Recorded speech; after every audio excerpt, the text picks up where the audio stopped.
Today I'm going to talk about Super Smash Bros. On the N64, but I'm not here just to talk about this version or any other English version that we're all used to playing. I'm here to talk about the Japanese version too. Now, aside from having awesome and unique box art, the Japanese version differs from the English versions in many ways. Let's proceed with the video, and I'll tell you all about them. The first difference you'll find appears at the very beginning of the game in the opening cinematic. The Japanese intro mirrors the English one until the very end of the cutscene. Let's see how each one ends. Here's what we're used to seeing and hearing.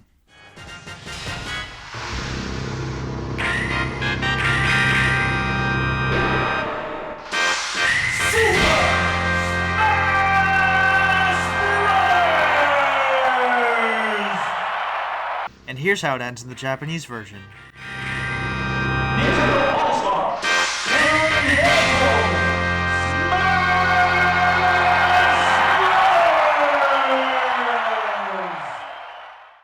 This is where we learn that the actual Japanese title for the game is Nintendo All-Star Untitled Smash Bros.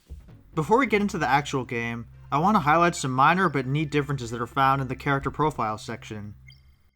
Here you'll find some basic information on each playable character in the game, including previous games they appeared in and when those games came out. So in the Japanese version, you'll see that Ness appeared in Mother 2, which is of course the Japanese title for Earthbound. You'll also notice that Mother 2 was on the Super Famicom, the Japanese version of the Super Nintendo. These regional differences are scattered throughout this section. Another example would be for Pikachu, who debuted in Pokemon Red and Green in 1996 for the Japanese market, which he wouldn't do in North America for another 2 years, which is crazy to think about even now. Now let's get into the game itself. When selecting Versus Mode, you won't be greeted with the familiar "Free for all!" from the announcer, but rather But wait, something else seems a little bit off on the screen. On the far right, what the? Yep, Jigglypuff is known as Perrine in Japan.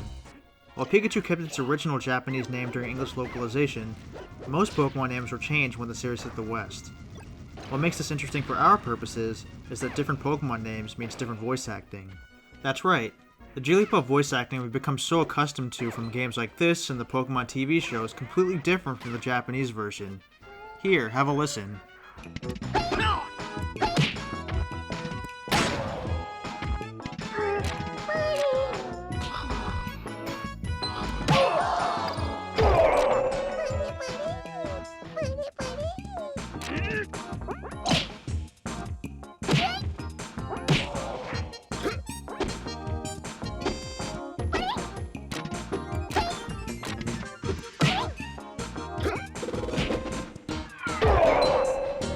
Other Pokemon voice acting differences can be heard from the Pokemon summoned from Pokeballs, or Monster Balls as they're called in Japan.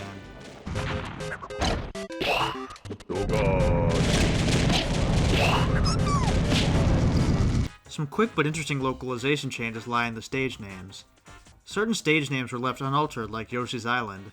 Others weren't, like Saffron City, which was originally Yamabuki City, or Dreamland, which was changed from Poo Poo Poo Land.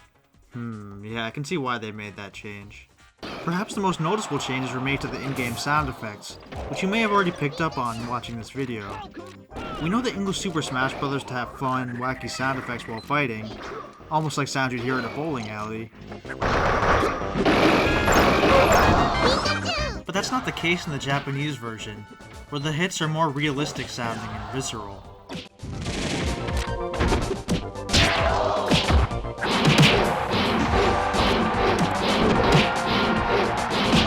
The change was likely done to ensure an E for Everyone rating and other equivalent ratings for the West. Another neat audio difference is that beam sword swings more closely resemble the sounds of a lightsaber.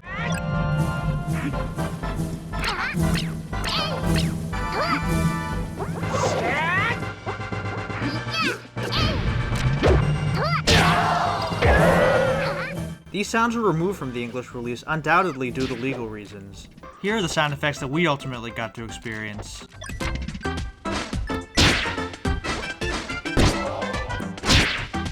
It doesn't quite pack the same punch, does it? Overall, I'd say the difference in sound design is the most compelling reason to try out the Japanese version. Character balance was also tweaked for the English release. Depending on how competitive you are, these can be seen as minor or major changes. I won't really go into detail on these tweaks. That would be too specific even for this video. That's about it as far as changes go. There are a couple of very minor differences that caught my eye, like DK being written as D Kong in the character select screen in the Japanese version, or Break the Target simply being called Break the Target, which Nintendo's localization team ended up fixing for the US release. But, as I said, these are very minor alterations. So that just about does it for this video. The core battle mechanics for Super Smash Bros. Still hold up to this day, so you can't really go wrong with either version. Though, the Japanese version does have that extra novelty of being something we're not used to playing as English speakers. So the next time you're with your friends and they want to play Super Smash Bros., you can pull out the Japanese version and show how much of an elitist jerk you are. And in the end, isn't that what life is really about? No? Well, in any case, thanks for watching the video, guys. One last thing. I was originally going to mention that Nintendo CEO Satoru Iwata worked on this game, but unfortunately, as most of you already know, he passed away at the young age of 55. He had a hand in a lot of our favorite games, like the game showcased in this video as I mentioned, Super Smash Bros. Melee, Earthbound, Pokemon Gold and Silver, Balloon Fight, and many others. As a CEO, he was willing to halve his salary during the recent lean years, and he refused to lay off his staff. So not only was he a great programmer, but he was a great person too. All I have left to say is, thank you, Mr. Iwata.